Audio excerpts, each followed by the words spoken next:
Hello, this is Matt on the Moon Lambo channel. You know how I frequently say that regarding the SEC v. Ripple case, the only lawyers, with rare exception, the only lawyers on the planet that think the SEC is correct and that Ripple is wrong and will lose, the only people that believe that, those lawyers, are working at the SEC currently. Very rare exception to that. Well, what I'm covering here today is just going to further stick that point right on out there because there's an article from JD Super titled SEC v. Wahi, an enforcement action impacting the broader crypto/digital assets and investment management industries, written by 3 different attorneys. And, you know, it could have been written by any of the attorneys within the XRP community as far as I'm concerned. Nobody thinks the SEC is right, with rare exception to this. And it's so interesting because they cite that the SEC has a, quote, new, more aggressive strategy, end quote.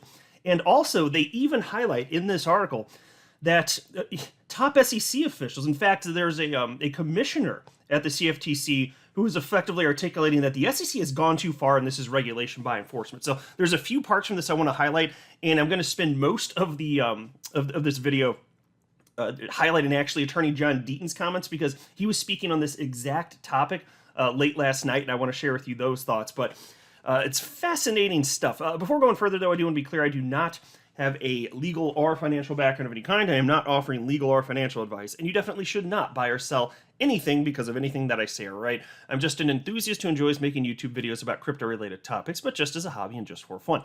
Shout out and credit to Real XRP Boy for sharing this video on Twitter. And I printed the whole thing up. It was like 8 pages after I printed it. And I highlighted just 3 different sections, short sections, that I want to highlight so that you know the important parts of what's being discussed here. And then I'm going to hop right into what Attorney John Deaton had to say about this because it's complete and utter nonsense. So the article reads in part. Because mind you, again, this article is referencing the SEC v. Wahi case. And so there's a little bit of table setting here in the first portion I'm going to highlight, but just as a refresher, the SEC v. Wahi case is a legal argument, a legal act. It is a lawsuit against a few defendants, one of which is a person who used to work at Coinbase, and there's an accusation of insider trading. But it's not the only assertion made by the SEC. So whether that is or isn't true, that's one thing.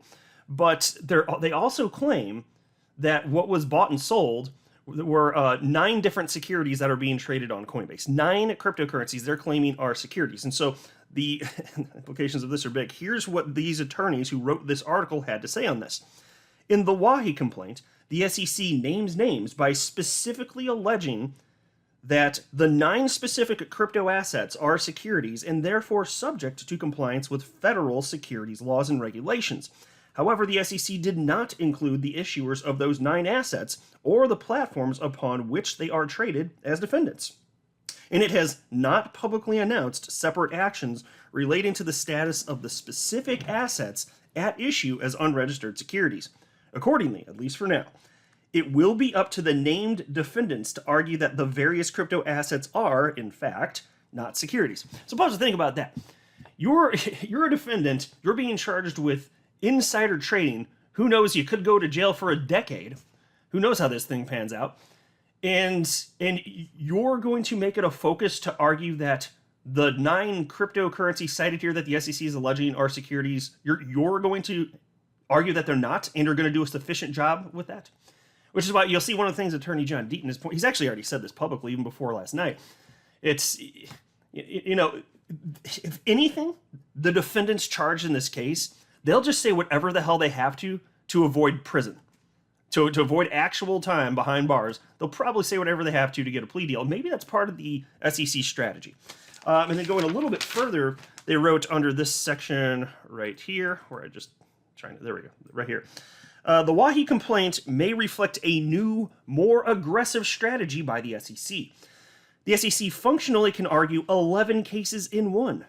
9 cases alleging that certain digital assets are improperly issued securities, 1 case against the named defendants for securities law violations, and 1 case impliedly against all intermediaries that offer trading in those 9 digital assets to U.S. customers. End quote. So they're talking about going after, effectively, with one lawsuit here, going after all the developers of each of the 9 cryptocurrencies, but then also going after exchanges, and then also going after the defendants. So that's why they're saying it's effectively 11 cases in one.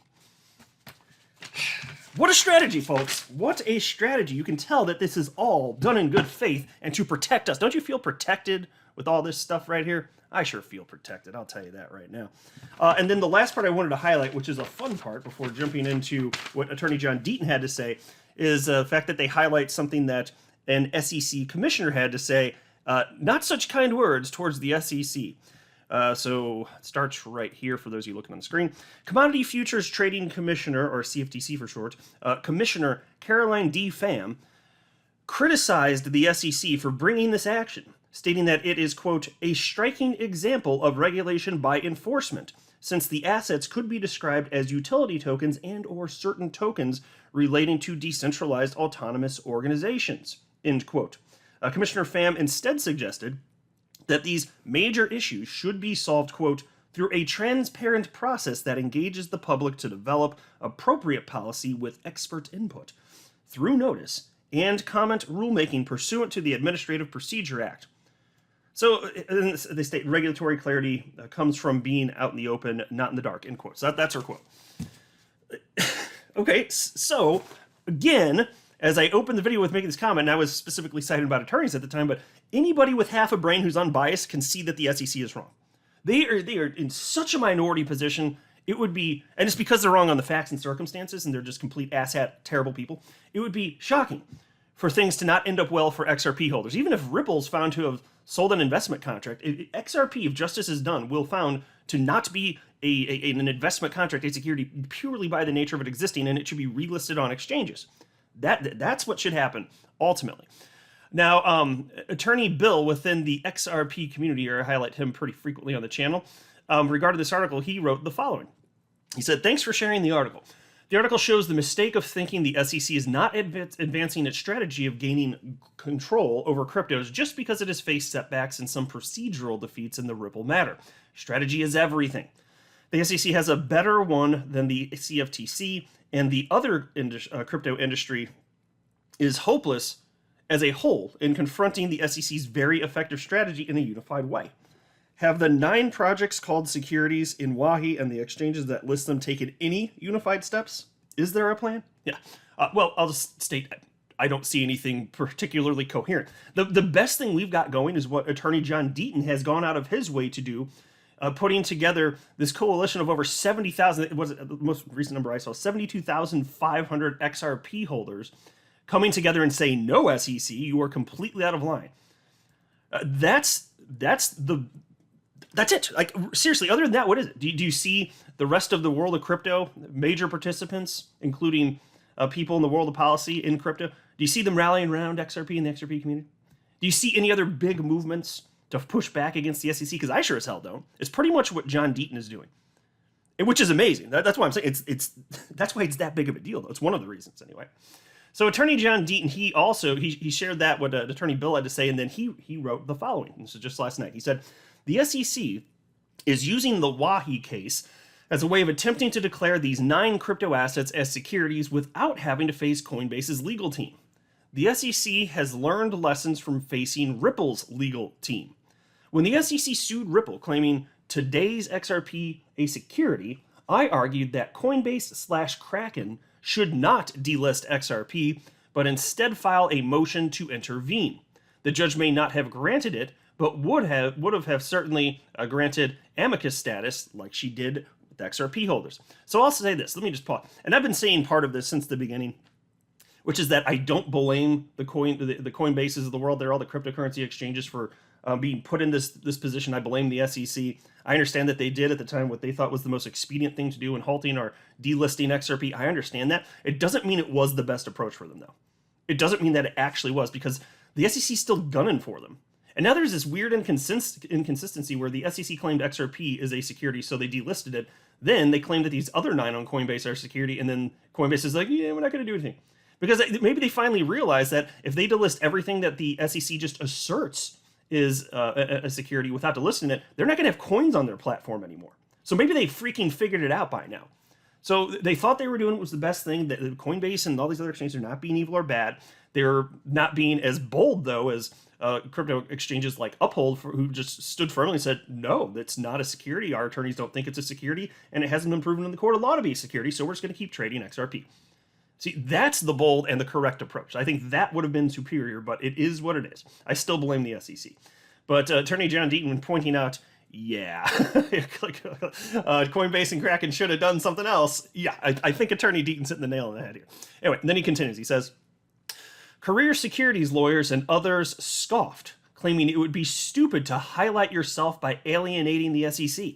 Plus, in the complaint, the SEC used fraud-like language even though fraud wasn't alleged. This caused people to root against Ripple, divide and conquer. Coinbase and others did the safe thing and delisted XRP. When the SEC and Gary Gensler informed Coinbase it wouldn't meet with them, but would instead sue if it moved forward with its Lind product, I argued Coinbase should relist XRP and move to intervene at that time. Career securities lawyers scoffed again, and Coinbase backed down. Again. Gensler is likely to sue Coinbase this year, but ask yourself, why didn't the SEC sue Coinbase for listing the same 9 alleged illegal securities while suing Wahi? Because Gensler and the SEC are not ready and currently building the case behind the scenes, collecting evidence. The Wahi case is classic subterfuge. If the 9 tokens are illegal securities, as the SEC claims, Coinbase is actively hurting investors who are buying these tokens. No cease and desist, no preliminary injunction, not even a lawsuit against Coinbase yet. How's that actively protecting investors? It's not. It's subterfuge because the ultimate target and goal for Gensler are the exchanges and regulating secondary market sales. Wahi can't defend the case and the underlying securities claims the way a Coinbase legal team could. Plus, Gensler will use the criminal wire fraud case as leverage to get Wahi to settle and admit the tokens are illegal securities, all without having to actually prove it. Now, some of the legal scholars out there will say, Wahi's admissions in the case aren't binding in a subsequent case, or similar technically correct statements. But facing prison and bankruptcy will cause Wahi and maybe others to cooperate in a suit later and testify to things. Whether those things are actually true or not. But a victory in Wahi and admissions that he sold illegal securities will give Gensler ammo, not so much in a subsequent lawsuit against Coinbase, but in the court of public opinion. Right now, Gensler is losing that case. See, isn't that, pause. That is a brilliant point. Like I keep saying, and it's so true, the only humans on the planet that are paying attention that think the SEC is correct are those at the SEC, with rare exception here. The court of public opinion, damn, it is damning against the SEC. And they can attempt to change it, and as more people come in, there's more fresh minds that'll be, moldable, let's say. They're going to do whatever they can, even though to me it looks like a losing battle on that front. If you're the SEC, the court of public opinion, that looks like a losing battle to this point, but who knows what happens in the future. So that's what he's talking about. That's where the danger comes in. Anyway, Attorney Deaton continues. Plus, proposed legislation takes crypto out of the SEC's jurisdiction and under the purview of the CFTC. A public victory against Coinbase's former product manager helps him in his fight to keep jurisdiction over crypto. The exchanges and the secondary markets are the targets. Look at how the SEC has fought so hard against me and XRP holders in the Ripple case.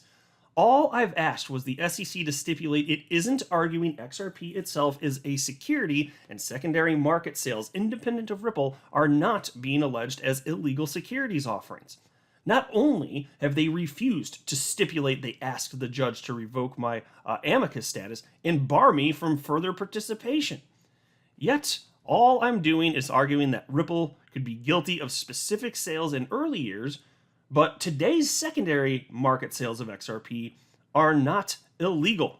So why would they fight so hard to keep us out? A smart, unbiased SEC enforcement director would have simply said, ignore the Twitter lawyer, and when he files an amicus brief, we will tell the judge she should give it little or no weight and argue they are biased, disgruntled investors. Instead, however, they have done everything they could to try and avoid us from being heard. They've tried to intimidate or chill me. Read footnote number 1 and then the last line of their last filing against XRP holders. Here, I'll highlight this because he shared 2 screen grabs. Right where I'm circling here, this is footnote number 1 from the SEC, which reads as follows, and this is just offensive and stupid, but they wrote, as an attorney, Deaton is subject to the limitations on his conduct and activities imposed by the federal rules of civil procedure, this court's orders, and the rules of ethics, which, among other things, prohibit conduct that would disrupt the tribunal. So that's it. That's the quote. So John Deaton, he's just a wild animal out there just mucking everything up, right? It gets even more offensive. Check this out. So the last sentence that he's talking about right here, it's right where I'm circling, very last sentence above the footnote. It reads as follows. From the SEC, they said, the SEC may seek further relief from the court in light of Deaton's and his followers' recent conduct. So there you go. Not only is Deaton this wild animal, you listening to this, if you're part of his posse of over 72,000 XRP holders, you're just disgruntled. You know, you're a wild animal. You are ruining the process. This is not right. It's not ethical, the way that is being approached. That's what the SEC is arguing. What a bunch of crap. Really grinds my gears, folks. Attorney John Deaton then says, the SEC reserves the right to seek further relief against me for my and my followers' conduct because I've tweeted mean things, and then he's got a laughy emoji for good reason, obviously. I know I was in the Marines and my experience is different than the Ivy Leaguers at the SEC, but I didn't realize they were so sensitive. Footnote 1 talks about ethics. The SEC citing ethical rules? Now that's rich. But the point is, why are they so desperate to stop someone from arguing secondary market sales purchased from exchanges aren't illegal securities? Because those sales and exchanges are a threat to incumbents.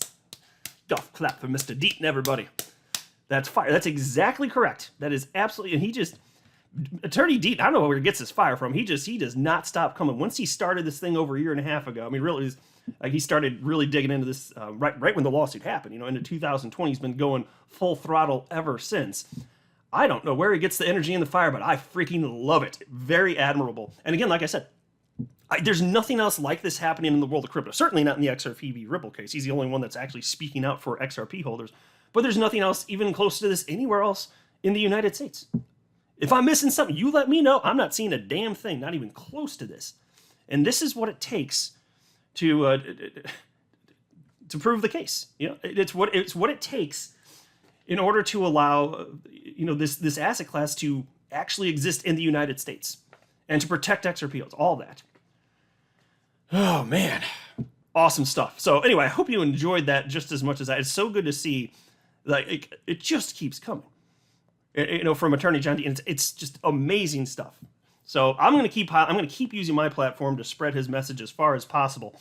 There's a reason he's got such a massive following, going from a small number of followers, whether it was in the hundreds when this all started, to over 213,000 followers in less than 2 years. That's powerful, and there's a freaking reason for it. He's doing something of incredible importance. That's the truth of this. But I'll go ahead and wrap up here. I'm not a financial advisor. You should not buy or sell anything because of anything I say or write. That would be a very, very, very bad idea. Until next time, to the moon, Lambo.